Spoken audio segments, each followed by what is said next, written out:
जिन्नियां भी जथेबंदियां ने दल पंथ संप्रदावां ने सिख कौम के नुमाइंदे ने जथेदार ने उन्हां दा फर्ज बनदा कि हुण इस मोर्चे वाल मूंह कर लैण।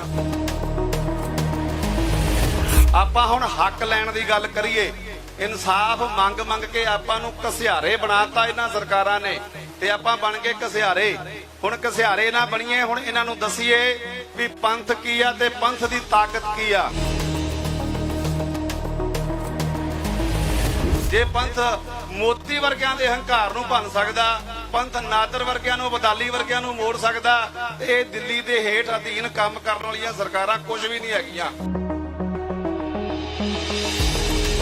अपनी होंद दा प्रगटावा करना पैना खालसा जी। जेकर इन्हां दे अगे घसियारे बन के मंगते बन के इन्हां दे कोलों इंसाफ मंगदे रहे, इन्हां तुहानूं इंसाफ नहीं देना। ना इंसाफ तुहानूं 84 दा दित्ता, ना इंसाफ तुहानूं हुण तक होईयां तुहाडे नाल वादियां दा दित्ता, ना इन्हां तुहानूं बेदबी दा देना।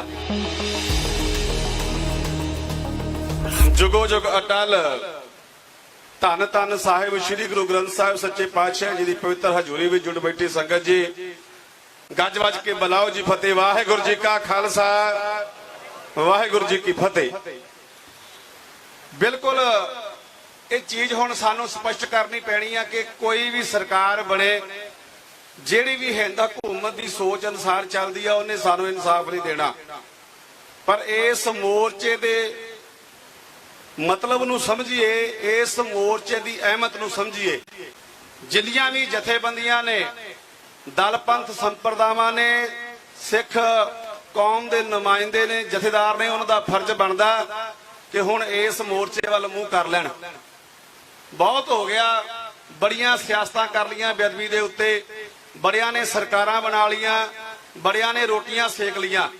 हुण ओह काम बंद कर दिओ भी अपनियां रोटियां ना सेको बेअदबी दे इस मसले दे उत्ते। आपां हुण हक लैण दी गल करिए, इंसाफ मंग मंग के आपां नूं घसियारे बनाता इन्हां सरकारां ने ते आपां बन गए घसियारे।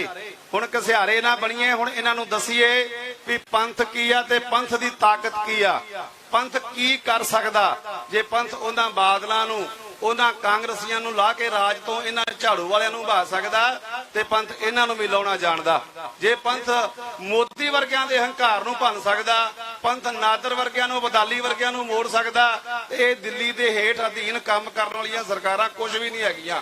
सो इस मोर्चे नूं आपां समर्थन दईए, वध तों वध रोज, ये नहीं भी एक दिन हफ्ते च महीने च, रोज अपनी जिम्मेवारी समझदे होया जिन्नियां भी जथेबंदियां ने संप्रदावां ने दल पंथ ने सारियां दा फर्ज बनदा आपो अपने पद्धर ते इत्थे संगतां लैके आईए, इस मोर्चे नूं वड्डे तो वड्डा समर्थन दईए। दूजा, हर शहर दे विच जिथे भी किते आपां वसदे आ, जिथे भी किते अपनी होंद हैगी आ, उथे इस मोर्चे दे हक दे विच जिस तरीके दे नाल भी कर सकीए एक एक प्रदर्शन जरूर करिए। उथों दी मौके दी लोकल जिहड़ी तुहाडी सरकार आ, प्रशासन आ, उन्हां नूं मंग पत्र दईए तां कि जिहड़ियां बोलियां सरकारां ने, जिहड़े मुख मंत्री कहंदे सी 24 घंटे च इंसाफ देवांगे, जदों साडी सरकार बनूगी अज उन्हां को 5 मिनट विधान सभा च बोलण वास्ते है नहीं।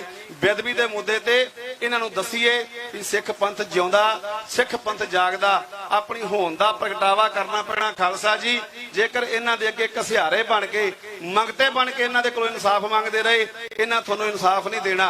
ना इंसाफ तुहानूं 84 दा दित्ता, ना इंसाफ तुहानूं हुण तक होईयां तुहाडे नाल वादियां दा दित्ता, ना इन्हां तुहानूं बेअदबी दा देना। इन्हां ने मुद्दा बना के रखना, सिर्फ सियासी चोणां दा स्टंट बना के रखना बेअदबी नूं, जिवें इन्हां ने पहिलां ने बनाया सी। सो बेनती यही आ, इस मोर्चे नूं जेकर आपां दिलों समर्थन देने आ ते चढ़दी कला दे नाल हर रोज हाजरियां भरीए, वध तो वध वड्डी तो वड्डी गिणती च हाजरियां भरीए ते भरोसा रखीए।